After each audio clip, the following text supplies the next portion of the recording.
चलिए आपको सीधे ग्राउंड जीरो पर लिए चलते हैं। हमारे साथी रवि केंद्रा जुड़ चुके हैं। अभी इस वक्त क्या स्थिति वहां पर बनी हुई है ये जान लेते हैं। रवि, कितना नुकसान वहां पर हुआ है, क्या स्थिति वहां पर बनी हुई है और ये कौन सा गदेरा या फिर कौन सा नाला था जो अचानक से उफान पर आ गया और कई घरों में मलबा जा घुसा? क्या जानकारी है रवि अभी इस वक्त? जी बिल्कुल, देखिए वो तस्वीरें तो हमने दिखाई कि जहां पर जिस गांव में पूरा मलबा गया, 5 घर उसकी जद में आ गए। लेकिन सबसे महत्वपूर्ण है कि आखिर ये मलबा गया कहां से। मैं वहीं पर मौजूद हूं इस वक्त। देखिए यहां पर आप देखेंगे कि ये पूरी दीवार जो है टूटी हुई है और इसके नीचे जो पूरा गदेरा है, आप ये तस्वीरें दिखाती हैं कि यहाँ से पूरा मलबा एक बड़ी तीव्र फोर्स के साथ जो है यहाँ से सीधे नीचे जो है गाँव में गया है। क्योंकि इस गदेरे से ही सीधे वो गाँव सामने दिखाई देता है। किस पर दिखा रहे हैं कि जहाँ पर ये जो तमाम घर थे जो जद में आए हैं, ये वही घर हैं जो सीधे नीचे दिखाई दे रहे हैं। तो यहाँ से सीधे मलबा, जब बहुत ज़्यादा बारिश हुई तो उसके बाद दीवार टूटी और उसके बाद यहाँ से सीधे नीचे चले गया, जिसकी जद में जो है 5 घर आ गए। तो ये वहाँ पर ये गनीमत रही कि जो लोग हैं वो सुरक्षित हैं। हालांकि एक महिला को काफ़ी चोटें वहाँ पर आई जो उस वक्त अंदर मौजूद थी। वहाँ पर जो गाय थी, गाय का रेस्क्यू करके उससे बाहर निकाला गया और घरों के अंदर पूरी तरीके से जो फर्स्ट फ्लोर है वो मलबे में तब्दील हो चुके हैं, जहाँ पर लगातार SDRF रेस्क्यू कर रही है। और एक गाड़ी भी है जो कि अभी मलबे के भीतर है, जो दिखाई नहीं दे रही है।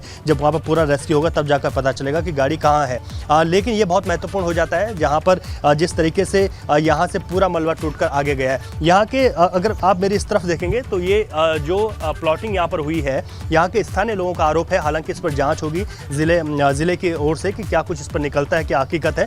लेकिन जो ये पूरी ज़मीन है गाँव की ज़मीन है, जो कि यहाँ के स्थानीय लोगों ने हमें बताया। लेकिन इस ज़मीन पर अब प्लॉटिंग हो रही है बहुत लंबे वक्त से और यहाँ पर के कुछ लोगों का ये भी आरोप है कि इस प्लॉटिंग के साथ साथ यहाँ पर जो जहाँ से ये पूरा फ्लड जाकर नीचे गया है, ये यहाँ पर इसको अवैध तरीके से जो प्लॉटिंग है वो भी कुछ किनारों पर हुई है, जिसमें जो है ज़मीन को बढ़ाने की वजह से ऐसा किया गया है। पुश्ते लगा दिए गए और जो मलबा था उसको यहाँ पर डंप किया गया। तो ये जो मलबा जब यहाँ पर डंप हुआ तो इसका जो क्योंकि जो कैपेसिटी है उसके हिसाब से ही रहेगा। जब ज़्यादा बारिश हुई तो कैपेसिटी से ज़्यादा वो फोकस में यहाँ से नीचे चले गया। तो इसमें ज़िला प्रशासन की ओर से बहुत ज़्यादा ज़रूरी है कि वो यहाँ पर कोशिश करें ये सब चीज़ें जानने की कि जो प्लॉटिंग हो रही है क्या वो नियम कायदों के दायरे में है या फिर नहीं है। क्योंकि जिस तरीके की सिचुएशन बनी है, अगर आप इन दीवारों को देखेंगे तो बहुत डेंजरस है। अगर ये दीवारें इस तरफ लगी हुई हैं और इसी तरीके की दीवारें इधर भी हैं, अगर ये दीवारें टूटती हैं, क्योंकि अभी मानसून अपने चरम पर रहेगा, तो नीचे जो ब्रह्मपुरी जो पूरा गाँव है वो पूरा गाँव खतरे की जद में है। सिर्फ आज 4 से 5 मकान कल मलबे की चपेट में आए, लेकिन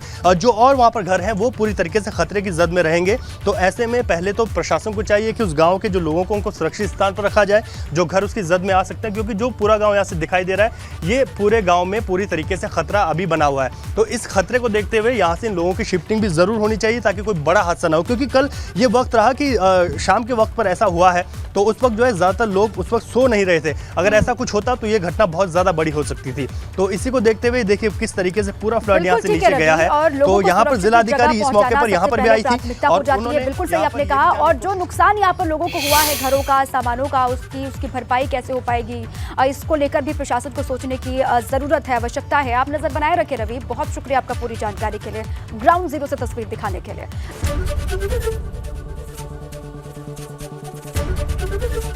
ABP गंगा, खबर आपकी, जुबान आपकी।